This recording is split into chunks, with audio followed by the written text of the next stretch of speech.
Anybody that's ever been here long enough on our channel knows when I start filming getting a stall ready, it usually means one thing.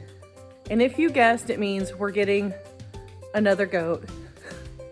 You've been around long enough to know who Ashley is at Mulberry Branch Farm. I'm really thinking about starting a club, like a self-help club called the CGLs, the Crazy Goat Ladies. I'm getting even further into the CGL club. I might almost be president at this point. But we're getting this stall ready because I've got 2 new arrivals coming from Missouri. That's right. For the first time ever, I used a transporter to bring 2 goats from a farm in Missouri to my farm here in East Central Indiana. I'm definitely a crazy goat lady.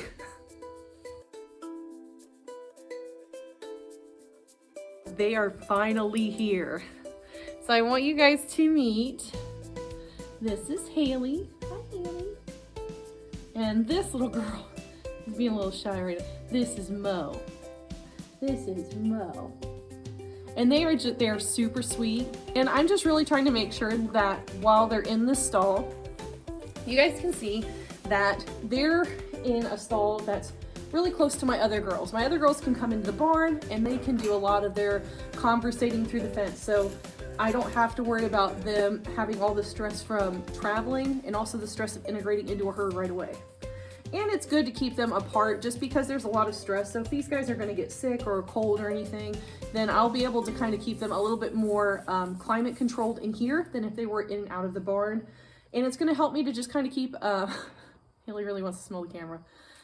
It's gonna help me keep a good eye on their health, like their bowel movements, things like that, that will kind of help me to know where they're at health-wise or if their body is stressed. Are you stressed? You don't look like a stressor. This one is just a lover. She is just a lover. Haley's a lover too, but she's a little shy. And when they're like this, I kind of just let them do their own thing, but you guys can see. Haley, look up here, Haley. This is the camera. Come here, girl. You come here. Mo says, I'll come here. So there's Haley. And that's totally normal for a goat to be kind of standoffish like this when they first get to a new place. They've been traveling for 24 hours. Sometimes they go off of feed. Sometimes they don't go have water. Sometimes they pick up sicknesses or illnesses in travel. But the breeder that I got them from was actually really great. She made sure to give little Miss Mo here a 5-day antibiotic so that she would have a boosted immune system before she came to me so that she wouldn't pick up anything up on the drive here, which I thought was awesome. And it's really important for these younger animals because they're more susceptible to stress and parasites and things like that. And I just want to make sure that they get here as healthy as they can be. I'm sorry, I baby talk my animals. Baby talking through this whole thing. But then you've got Haley back here who is just a little bit more on the shy side, and she wants to approach me from behind because she feels safer that way, and that's totally fine. For the first few days that they're here, I will try to be in this pen as much as I can and not forcing myself on them, which means I'm not going to be running after them to actually pet them. I'm going to let them come to me and tell me when they want petting and when they want attention and when they're comfortable enough to me to be in really close proximity with me. It's important when you get new goats in your barn to kind of give them this space away from your herd because it's good to quarantine them. These guys have both had their biosecurity panel testing done. The proof of those records came with them. They come from a really responsible breeder that really puts in her time to make sure that her animals are healthy before they come to you. So it's important to give them this space so that they can kind of just figure out their new situation. They can get acclimated to their surroundings without the stress of having to be in with the herd or perhaps a new climate. These guys came from Missouri, so while they're probably not that far off of our climate, they might have had a little bit of differentiation when it comes to temperatures between daytime and nighttime, or whether it's already colder up there, or it's still kind of warm in that area of Missouri that they're from. So it's important to keep them kind of like in a stall like this where they have adequate shelter, there's no drafts, nothing to really stress them out. And again, in a small area like this, I can just bring a camping chair out and just hang out with these girls and let them get used to me and let them tell me when they want attention, which I feel like for you is all the time. I feel like that's all the time. And Miss Hailey's gonna come around. And Hailey actually still came to us in milk. So I'm thinking, you can tell she's probably being dried off. So I might watch her udder, and if she needs to be relieved, then I can do that. But I'm really excited to add these girls to my herd. We really decided we wanted to take a stance more to bettering the breed. So these girls come from some really, really wonderful bloodlines. They have a lot to offer to our herd. They have a lot of what my herd lacks. So I'm really excited to see how they do for us and to get them in the breeding lineup. But of course they'll be in quarantine, probably in the stall for a few weeks at least, unless they're starting to look super, super healthy and they're really integrating well. I'll probably let them have visits in the herd. And then if they seem like they're gonna be accepted in, I'll just let them stay in there with them. Right, Mo? Right, Miss Mo? Yeah. You got Hailey. Hi, Hailey. See, she's right here and she's okay with this. When she moves away, I'll stop too. I won't even try to run after her. See, so there she's moving away. Might give her a little pet. Just and they're hearing the girls out in the field. So goats they're just very social animals. Even though these guys came in a pair, which I thought would be great for them for traveling, they really want to get out with that other herd. They know that there's an established herd here and they want to be a part of it. So that's why when you're buying new goats, especially, let's say that you don't have goats yet, it is in the best interest of the goat to make sure that you have at least two, because they are social animals. And while they will love you and they will socialize with you, there's no better company for a goat than another goat. You're gonna get used to being here.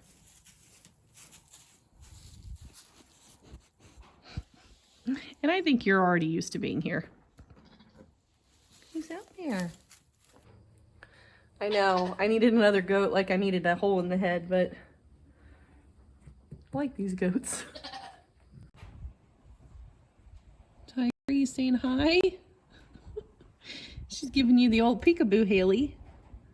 She's giving you the old peekaboo. Someone jumped out, trying to carry her back in. Poor little Mo jumped out. I don't know if she's gonna lead for you, baby. She's young, so she hasn't led before. There you go. Easy, baby. Yeah. Looks like I'm coming. Looks like Mo made a breakdown already. Oh. There you go. Just push her butt. Here you go.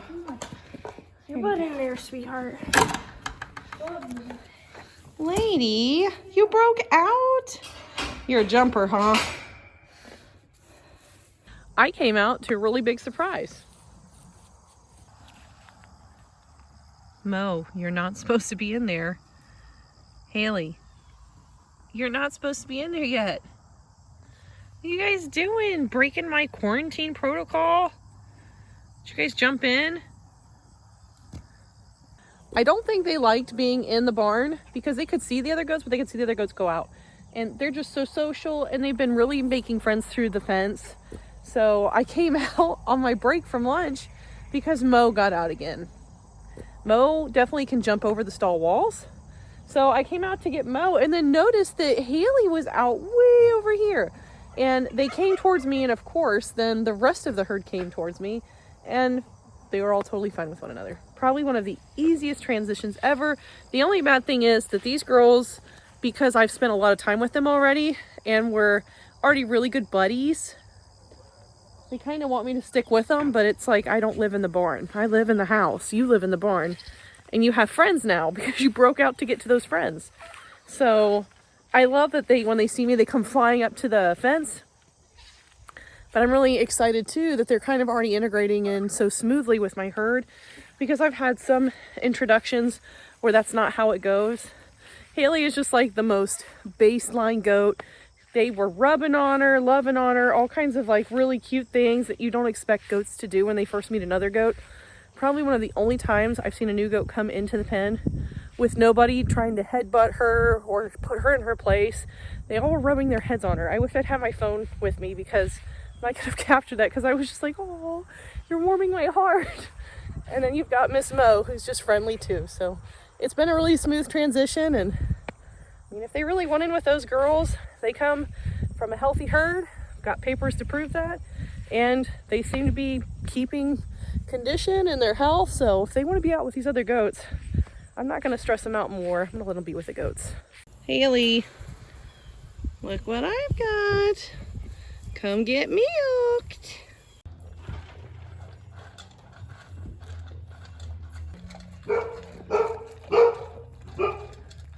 Do you know what you're getting? Do you? Come on.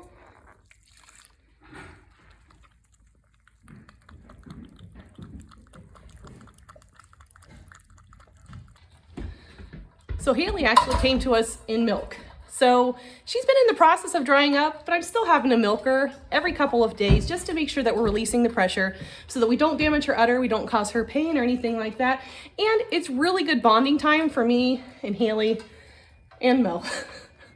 Mo loves to be around Hailey, Mo loves to be around me, so I figured, hey, let's just have our own little time here in the milk room. So it's really exciting to have a milking doe again, but we are in the process of drying her up and we can't use her milk because she was given a dewormer. So it's not safe for human consumption, but Elmo sure loves the spoils of the milking room. Probably one of the smoothest transitions ever. And the fact they're holding weight, they're still friendly, the other goats aren't really bothering them too much, it makes me feel a lot better because you're always kind of rolling the dice when you bring in a new animal. Your established herd might not accept them right away. The integration process would probably take longer in that case, where for us, we were lucky. It went really fast. Now, when we used to do boar goats, the big meat goats like Queen Dilly right here, integrations could be scary because these are a lot bigger goats. They're horned, and boy, did they mean business. It was not like a couple hours, few minutes of shuffling and tussling. It was just like full on battery. These guys are a lot better. Hi, Miss Mo. Hi, Mo. And Mo comes out on walks with me. She stays right next to me. She goes right in when she's asked to. She's just a really fabulous little lady, and she's actually big enough, I think, this year to breed. So she's a March kid. So that means since it's October, she's already 7 months old, but I am going to give her until later in the season. Probably won't breed her until around December, maybe even January, to give her a chance to mature, make sure she holds a good weight, and just generally to make sure she's having babies in the warm weather so that if she, for some reason, does kid without me being there, hopefully that doesn't happen, then I don't have to worry about battling the elements. So guys, I think that's going to do it for us today. There's a lot going on here on Mulberry Branch Farm. And even though I like to think that in the fall time we're winding down, there's still so much that's happening. There's still so much for us to do. And I cannot wait to bring you guys along on that because we've got the duck pen going. We've got relocation of our garden going. Breeding season is here. There's just all kinds of things that are happening and ramping up where others might consider to be the off season for a homestead. But there's never an off season for a homestead, especially if you have livestock, because they're year round. They don't stop living when the snow or the rain or the cold weather comes. They're still here and they still need a lot of care. If you found yourself enjoying our content, let us know by dropping us a like, leaving us a comment, and if you want to see more of us and you don't want to miss out on anything that's going here with our goats, with our ducks, anything on Mulberry Branch Farm, make sure that you subscribe and hit that notification bell. But in the meantime, guys, we're going to catch you in the next one. I hope you're all being kind out there and staying healthy. God bless y'all.